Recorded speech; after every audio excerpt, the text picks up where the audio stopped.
con Liz Palareso y Helen Quiñones. Amigos, buenas tardes, bienvenidos. Tras el testimonio anticipado de Mayra Salazar, esta tarde Carolina Jaume rendirá su versión dentro del caso Metástasis. Con ella, otras 3 personas también están llamadas a comparecer ante el Ministerio Público.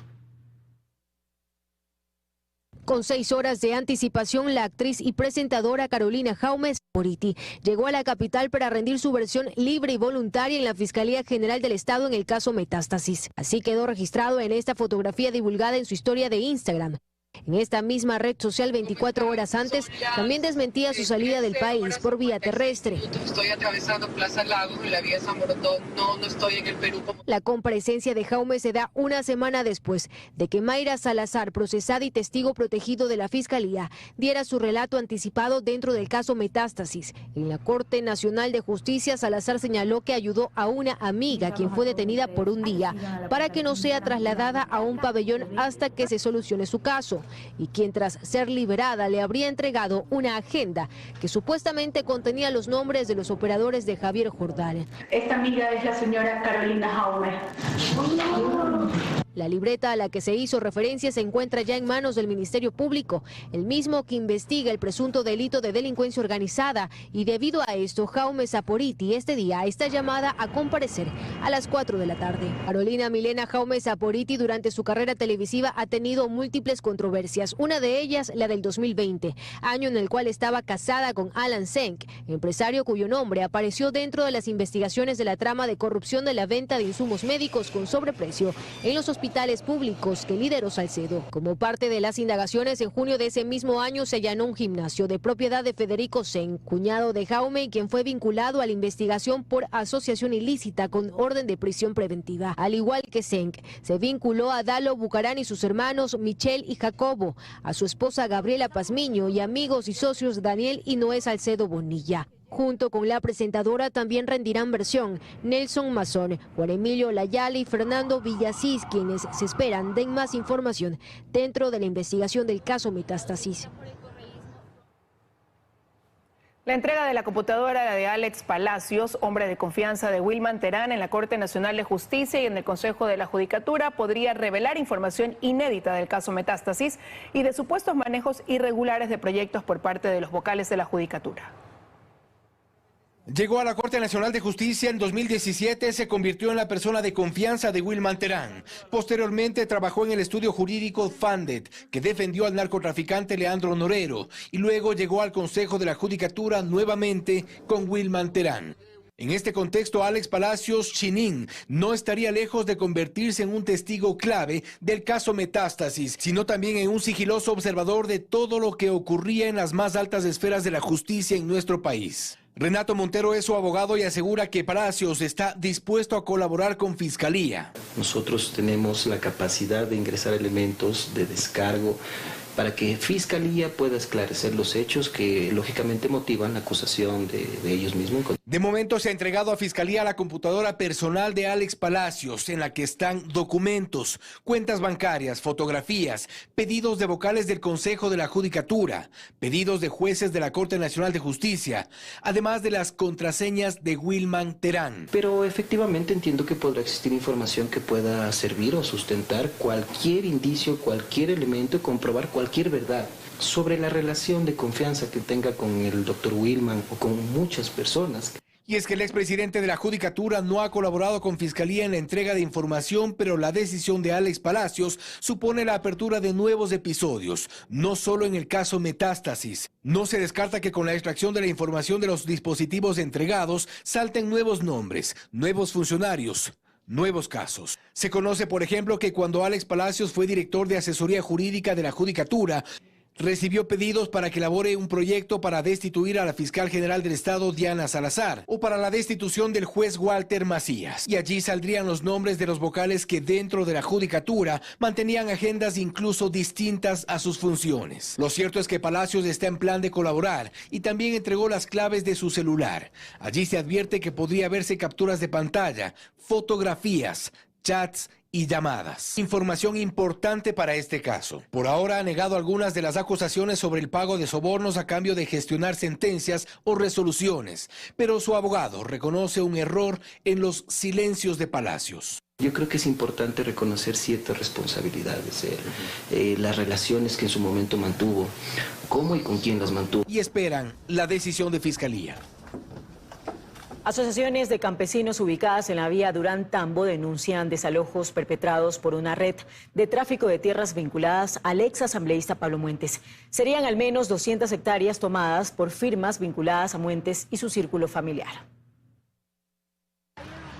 Habría por lo menos 1000 personas afectadas con una historia en común: el desalojo repentino de las tierras que han habitado por al menos 20 años. Son agricultores pertenecientes a asociaciones que se ubican en la vía Durán-Tambo en Guayas, quienes denuncian que pese a ser reconocidos por el Ministerio de Agricultura como quienes ahí se dedican al cultivo de arroz y a la ganadería, fueron despojados de por lo menos 200 hectáreas de terreno, que durante 2023 fueron tomadas por empresas y personas cercanas al ex asambleísta Pablo Muentes Alarcón y su círculo familiar. Describen incursiones masivas de la fuerza pública, que con maquinaria pesada los desalojaron de sus viviendas, respaldándose en supuestas órdenes judiciales. Ellos vinieron a desalojar un poco de socios de las tierras de nosotros, tumbaron todo, tumbaron casas, terceras de persona de edad, las dejaron botadas, se llevaron animales, robaron y vinieron con gente mala, no vinieron ellos solos. ¿Con qué argumentos? Que ellos eran dueños, que le habían dado los títulos en Quevedo. Nos llegaron y nos botaron, nos tiraban las casas abajo y nos las dejaban tapadas como para borrar toda evidencia que nosotros que vivíamos ahí. Y como si no fuera suficiente, al menos una veintena de ellos afrontan demandas. Hay inclusive una persona detenida. Pero hay que defenderse, tenemos que defendernos ahí para no quedar en... Si nos escondemos van a decir que nosotros somos los traficantes. Las denuncias fueron recogidas por el periodista Guillermo Lizarzaburo, quien sacó a la luz una operación conjunta entre instituciones públicas al servicio de los intereses del ex asambleísta socialcristiano para la apropiación de tierras. Ellos se hacían adjudicar a través del Ministerio de Agricultura estas tierras a terceras personas para que después estas terceras personas se las vendan. Y si no, se las hacían adjudicar también a ellos. Es el caso de Natalie Muentes o Nicole Muentes, que también se hizo adjudicar alrededor, me parece, de 70 hectáreas en un valor irrisorio. La publicación le trajo una demanda de un entonces todopoderoso Pablo Muentes, proceso que sin embargo no prosperó en la Corte Nacional de Justicia. El caso también fue recogido por el expresidente de la Comisión de Fiscalización, Fernando Villavicencio, y hoy vuelve a ser noticia tras las declaraciones de la exfuncionaria de la Corte Provincial del Guayas, Mayra Salazar.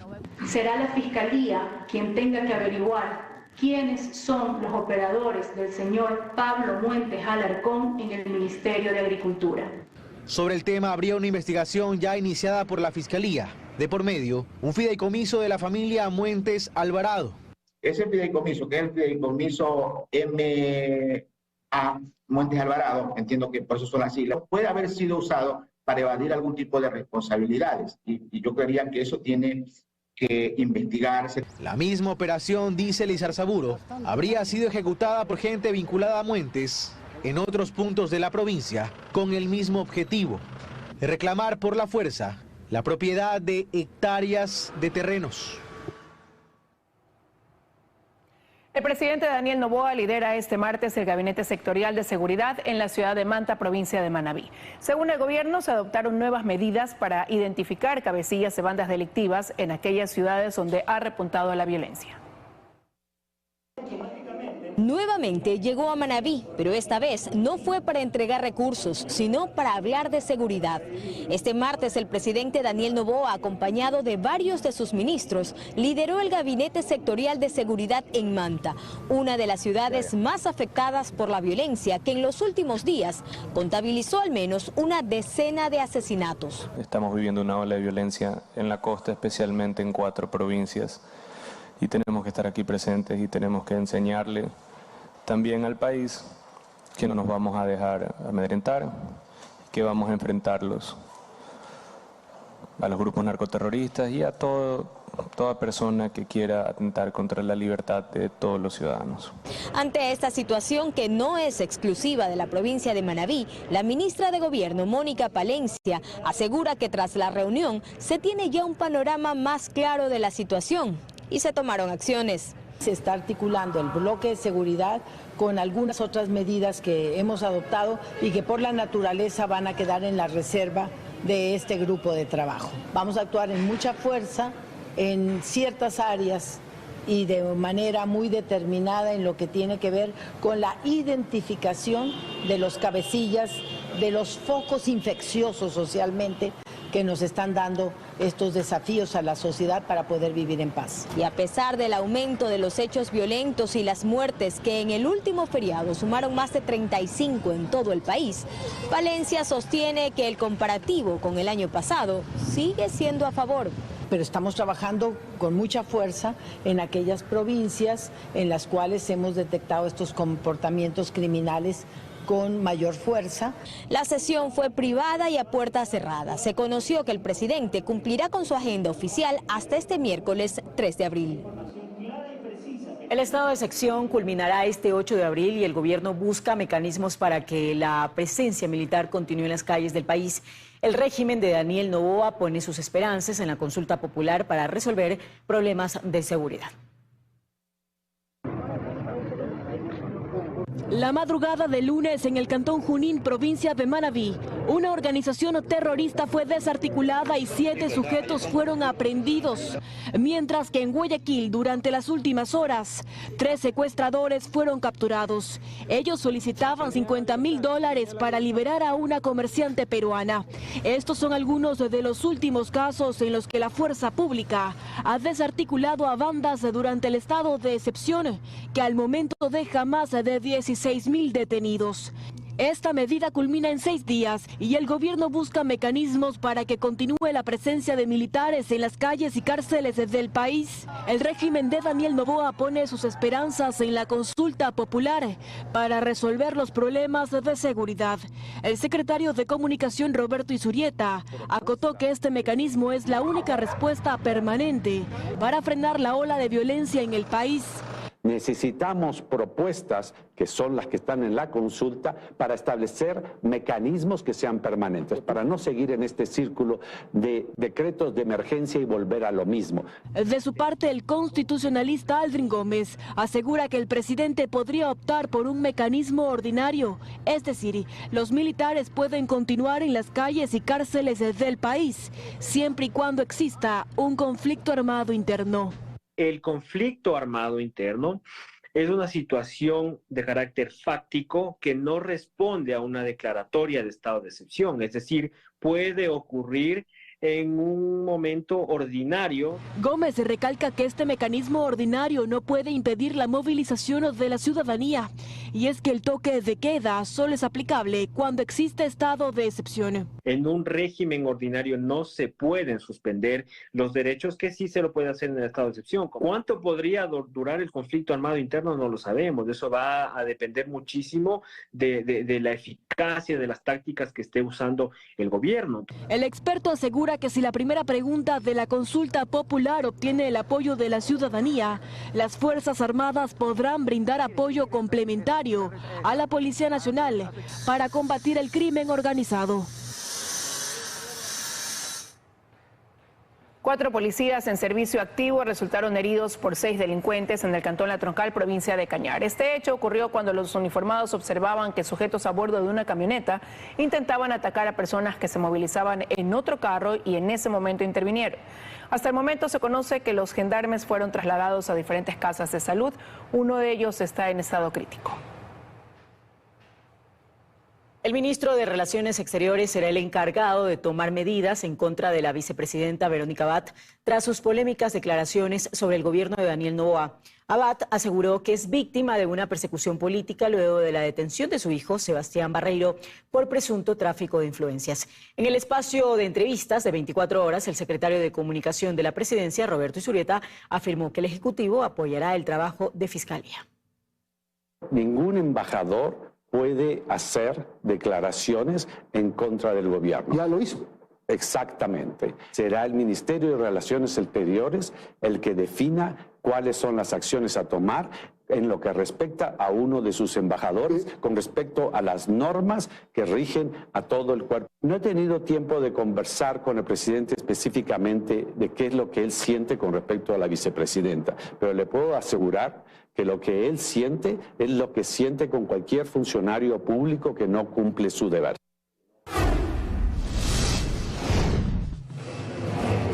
Hoy inicia la fase de grupos de la Copa Libertadores con la presencia de equipos ecuatorianos. Para darnos los detalles ya nos acompaña Hugo Quintana. Mi querido Hugo, buenas tardes. Debutan equipos nuestros, Barcelona y Liga de Quito, ¿no? Liz, amigos, ¿qué tal? Buenas tardes. Sí, Barcelona y Liga tendrán hoy su estreno en la fase de grupos de la Copa Libertadores. Ambos debutan en condición de visitante. Barcelona tendrá que empezar jugando en territorio chileno, mientras que los albos tendrán su primer partido en suelo peruano. Aquí los detalles. Esta tarde Barcelona tendrá su estreno en la Copa Libertadores. Los amarillos empezarán la fase de grupos visitando a Cobresal en suelo chileno. Para este compromiso los toreros no contarán con Perlaza, Solano, Pineda y Chalá, pero los amarillos confían en poder hacer un gran partido y poder obtener un resultado favorable fuera de casa. Sí, es un rival de transiciones rápidas, un rival donde hay que estar muy atento defensivamente cuando estamos atacando y nada, es un equipo que está en Libertadores, así que va a ser un partido complicado. Cobresal no pasa un buen momento, se encuentra último en el torneo chileno. Apenas ha logrado 2 empates y 4 derrotas en 6 partidos disputados. Los canarios tendrían definido el 11 para hoy. Barcelona podría alinear con Burray, Suárez, Ramírez, Sosa, Vargas, Sousa, Trindade, Oyola, Rojas, Fidrisewski y Riasco. El partido será a las 17 horas. A las 21 horas, en cambio, será el turno de Liga. Los albos arribaron ayer a Lima para esperar por su partido ante Universitario de Perú.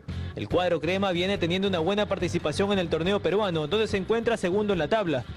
Es fundamental arrancar esta competición sumando o ganando, creo que es importante. Sabemos que tenemos que ser fuertes en casa, pero fuera de casa hay que intentar sumar siempre. Nadie sabe dónde van a estar los puntos que te el pase a la siguiente ronda de esta competición. Así que vamos a intentar mañana empezar a sumar en nuestro castillero. Este lunes el plantel de Liga recibió la visita de un histórico como Hernán Barcos. Liga formaría con Domínguez, Quintero, Ade, Rodríguez, Quiñones, Piovi, Angulo, Julio, Alzugaray, Estrada y Arce. Por otro lado, por Libertadores, Independiente debutará el jueves a las 7 de la noche ante Liverpool en suelo uruguayo. Mientras que por Sudamericana, el jueves a la misma hora la Católica recibirá al Cruzeiro, mientras que Delfín a las 21 horas visitará al Real Tomayapo de Bolivia. Así está la agenda entonces de copas internacionales para los equipos ecuatorianos. Más adelante en Deporte Total tendremos, por supuesto, más información. Con esto, Helen, estamos cerrando este espacio deportivo. Tú sigues con más. Gracias, Hugo, por todos los detalles. Estaremos pendientes. Amigos, es momento de hacer una pausa comercial, pero los invito para que continúen junto a nosotros. Enseguida les contamos. La Asociación de Municipalidades del Ecuador exige más seguridad y el pago de recursos adeudados por parte del gobierno central. Además, alarmante incremento de casos de dengue en el país. Los detalles de este y otros temas al regresar. Quédese junto a nosotros.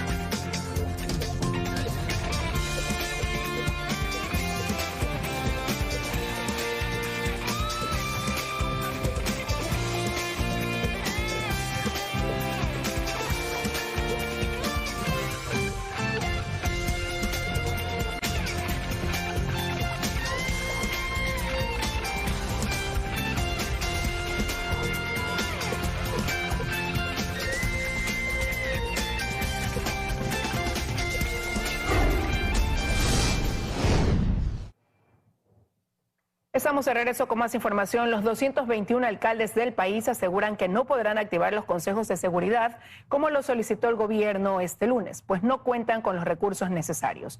Belén Marizalde estuvo en la rueda de prensa que brindaron hoy y nos cuenta más. Hola, Belén.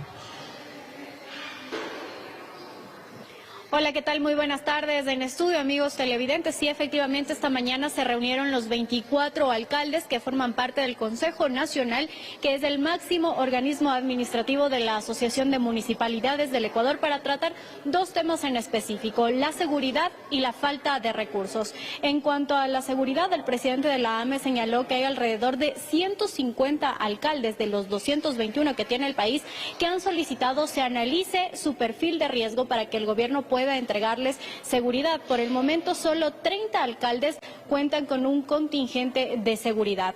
Además, señalaron que después de las declaraciones que emitió ayer la ministra de Gobierno, Mónica Palencia, de que extiendan su mano y apoyen al gobierno en este tema, no podrían activar los consejos de seguridad de cada cantón, pues no cuentan con los recursos. Escuchemos lo que dijo. Construyeron un plan de seguridad local sin conocer la realidad de cada una de las localidades.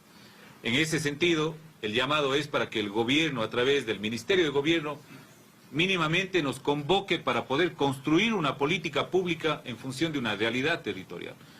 También hay que considerar, hemos revisado este plan y lastimosamente no establece ni montos o recursos y tampoco establece plazos. Para poder ser empáticos y solidarios y atender a nuestros ciudadanos, ser empáticos y trabajar en una sola fuerza con el gobierno nacional, necesitamos ser atendidos financieramente. Caso contrario, es imposible hablar de que ni siquiera estamos en las condiciones de poder activar los consejos de seguridad cantonal en cada uno de nuestros espacios si no tenemos los recursos. Mencionaron que la deuda que tiene el gobierno bordea los $1.000 millones. Sin embargo, esta mañana precisamente el Ministerio de Economía y Finanza señaló que ya se entregó una parte de los recursos correspondientes al mes de enero. No obstante, con ello sostienen no logran solventar todas las necesidades que tienen las municipalidades. De allí que anunciaron que el próximo 10 de abril realizarán una marcha, aunque todavía no se ha definido en qué lugar se llevará a cabo. Eso es lo que puedo contarles por el momento. Ustedes siguen con más desde estudios. Muy buenas tardes. Buenas tardes también para ti, Belén. Gracias por este reporte. Ahora les contamos que hasta septiembre de este año el gobierno espera firmar la renegociación de los contratos con las empresas de telefonía móvil que operan en el país. Contar con tecnología 5G en 2025 sería parte de los acuerdos. Que en 2025 el país ya contaría con tecnología 5G fue lo que aseguró este martes el ministro de Telecomunicaciones, César Martín. Esto sería parte de los acuerdos a los que se han llegado entre el Estado y las operadoras de telefonía móvil durante la renegociación de los contratos que se ejecuta desde 2022. Las operadoras pueden solicitar el acceso a estas frecuencias 5G a los precios ya establecidos y valorados dentro de este proceso. Nuestro esquema optimista es que se puedan firmar este mismo año los contratos 5G y el despliegue en la práctica 5G ya ocurre en los primeros meses de 2025. Aunque los nuevos contratos debían firmarse en 2023, el gobierno anterior no lo logró y por el contrario alcanzó una prórroga que culmina en septiembre de este año, fecha en la que el actual régimen espera tener todo terminado. El proceso en sí tenía algunos temas pendientes, entre ellos el tema de la consultoría internacional que se requiere. Ahora estamos en el proceso de análisis técnico, que nosotros como Estado garantizamos la continuidad del servicio móvil avanzado hacia la ciudadanía. Para Hugo Carrión, experto en telecomunicaciones, la renegociación que se lleva a cabo también debe contemplar una mejora del servicio, sobre todo de la cobertura que hoy es escasa en zonas rurales y sectores de la Amazonía. Hay que equilibrar porque en estas zonas poblacionales urbanas hay un alto consumo y por lo tanto altos ingresos para las operadoras, mientras que en las zonas rurales hay poco consumo y por tanto bajos ingresos. Es importante que en estos contratos se incluya también esquemas en los que justamente se pueda de alguna manera subvencionar la expansión en zonas donde no son directamente rentables para las operadoras. Los parámetros de calidad tienen que ser actualizados, de despliegue con 4G en sectores que todavía no tienen 4G y de avance de cobertura. Por la firma de estos nuevos contratos, el gobierno espera recaudar al menos $560 millones. De allí que Carrión enfatiza que los controles a las operadoras deben ser más severos. Es decir, el contrato incluye una serie de indicadores de calidad, de control de calidad de las comunicaciones, que tiene que ser cumplido, y si es que no es cumplido tiene que haber las sanciones respectivas. En la actual renegociación también se aborda la colocación de inhibidores de señal en las cárceles del país. Martín anunció además que han logrado una mejoría en la atención del registro civil, que ha pasado de 20 días de espera a 1 para cedulación y de 45 a 5 en la emisión de pasaportes.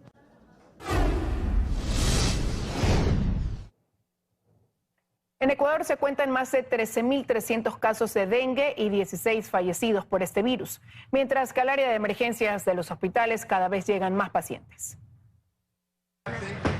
Según la Organización Panamericana de la Salud, en las Américas se cuentan más de 3,5 millones de casos de dengue y más de 1.000 muertes a causa de la enfermedad. A esta situación la han llamado un desafío sin precedentes para la región. En Ecuador ya se cuentan más de 13.300 casos y 16 fallecidos. Lo preocupante son las personas que se enferman, que obviamente va a ocasionar una congestión en los hospitales, en las emergencias sobre todo, y que también las áreas de terapia intensiva se llenen. Esa sería la preocupación. La mayoría de los casos están en Manabí, le sigue Santo Domingo de los Áchilas, Los Ríos, El Oro, Guayas y Napo. En Guayaquil, en el Hospital Roberto Gilbert, continúan llegando pacientes con dengue al área de emergencias. Algunos desarrollaron dengue grave, ¿sí? Que acumulan líquidos en el pecho, algunos han presentado sangrado, lo que anteriormente se llamaba dengue hemorrágico. En este hospital ya han sido atendidos 76 casos de dengue, mientras que en este mismo periodo del 2023 fueron 15. Bastante frecuente en menores de 5 años, y los menores de 1 año son los que más se pueden complicar y desarrollar dengue grave, y son los que más se pueden fallecer, pues no terminar en un desenlace fatal. Al presentar los síntomas del dengue, tales como fiebre elevada, dolor de cabeza intenso, dolor detrás de los ojos, dolores musculares y sarpullidos, deberá acudir de inmediato a su médico. Afirman especialistas que el Ministerio de Salud Pública debe fortalecer la vigilancia epidemiológica. Vigilancia, la fumigación, el control de los vectores y la educación a la gente. Teniendo en cuenta que la hembra del mosquito que transmite esta enfermedad pone sus huevos en recipientes de agua limpia, se recomienda eliminar o remover los recipientes que puedan acumular agua, como latas, botellas y llantas. El Ministerio de Salud Pública vacunará a más de 500.000 personas desde los 9 años en contra del virus del papiloma humano desde mayo de este 2024. Esta vez la dosis también se aplicará a hombres. El papiloma humano es un virus de transmisión sexual. Al menos el 80% de la población se ha contagiado alguna vez en su vida de forma silenciosa, pero también es precursor del cáncer de cuello uterino. Prevenir es lo que busca el Ministerio de Salud con la vacunación a más de 500.000 jóvenes en el país desde los 9 años. La dosis se aplicará también a hombres. Sobre todo porque tenemos ahora mismo casos reportados en toda la región, no solamente en el Ecuador, en cuanto a esta problemática que es prevenible por vacunación.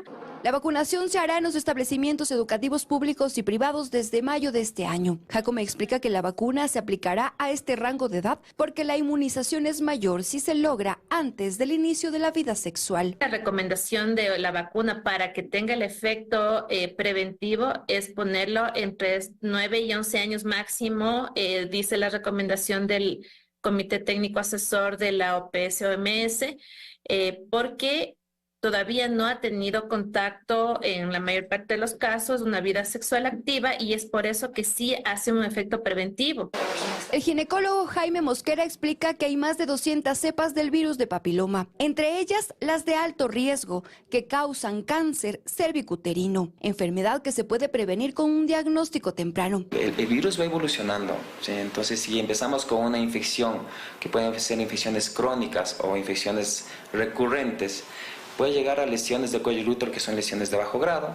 Después puede haber una lesión de alto grado, y una lesión de alto grado con un virus del HPV, con cepa 16, por ejemplo, que es una cepa altamente cancerígena, en menos de un año podría ser un cáncer microinvasor.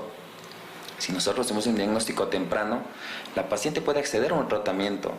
Explica que la vacuna se puede colocar a mujeres de toda edad, entre 2 y 3 dosis. Para los hombres, esta vacuna también tiene un alto efecto inmunizador. Generalmente a veces los hombres son portadores asintomáticos, pero el signo más importante es las lesiones o lesiones tipo verrugas. Según la OPS, el cáncer de cuello uterino es la principal causa de muerte en 6 países de América Latina. 72.700 nuevos casos se detectan cada año y mueren 36.797 mujeres cada año. El virus de papiloma se contagia piel a piel, de forma sexual u oral.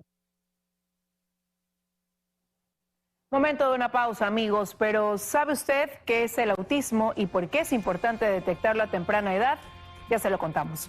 Además, en Perú, Dina Boluarte renueva su gabinete ministerial en medio de la polémica por el caso Rolex. Los detalles al regresar.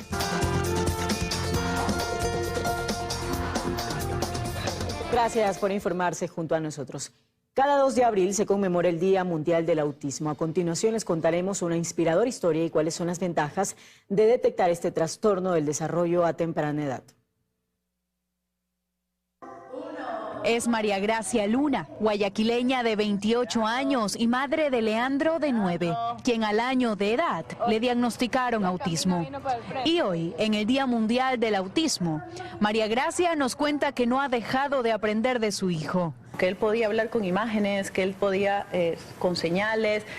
Él sí tiene lenguaje, él nos entiende perfectamente. Entonces eso es una de como que las lecciones más fuertes que hemos tenido, pero las más valiosas. Y afirma que una de las cosas más difíciles ha sido hacerle frente a los comentarios de las demás personas. Yo necesito que esa gente y la sociedad aprenda a aceptar a estos niños, porque nosotros podemos hacer todo el esfuerzo del mundo, pero si la sociedad no está lista para ellos, todo nuestro esfuerzo va a ser en vano. Según psicólogos clínicos, los padres deben estar pendientes a los signos de alerta para poder empezar a temprana edad con las terapias.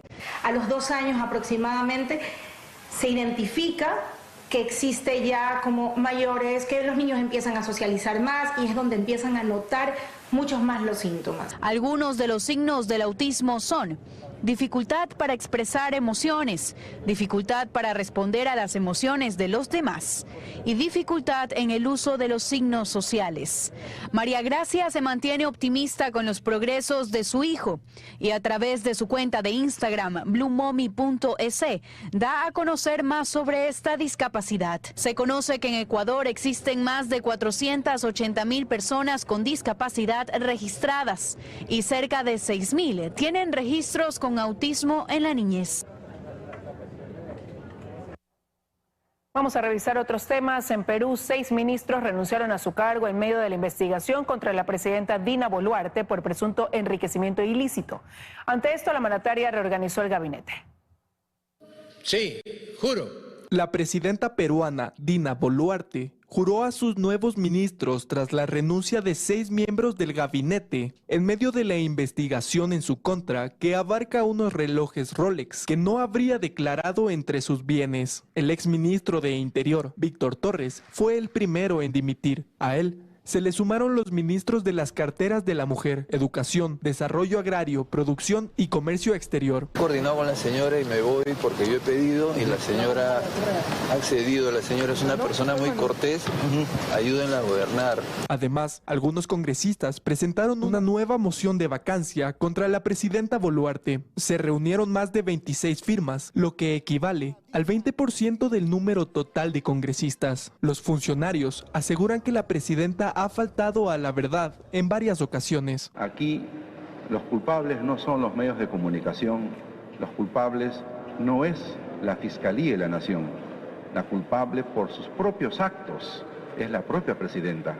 Ante esto, el presidente del Consejo de Ministros, Gustavo Adriesén, se reunió con distintos legisladores para buscar apoyo al gobierno de Boluarte. En esta actividad hemos tenido oportunidad de escuchar a cada uno de ellos las necesidades que tienen, las inquietudes que tienen y cuando no sus demandas. El escándalo denominado Rolex Gate es investigado por la Fiscalía por presunto enriquecimiento político por parte de Dina Boluarte, quien no habría declarado unos relojes y joyas dentro de sus bienes, mismo motivo por el que la policía allanó su hogar y su despacho en el Palacio de Gobierno el fin de semana. Más adelante, el secretario de Comunicación nos reveló su pacto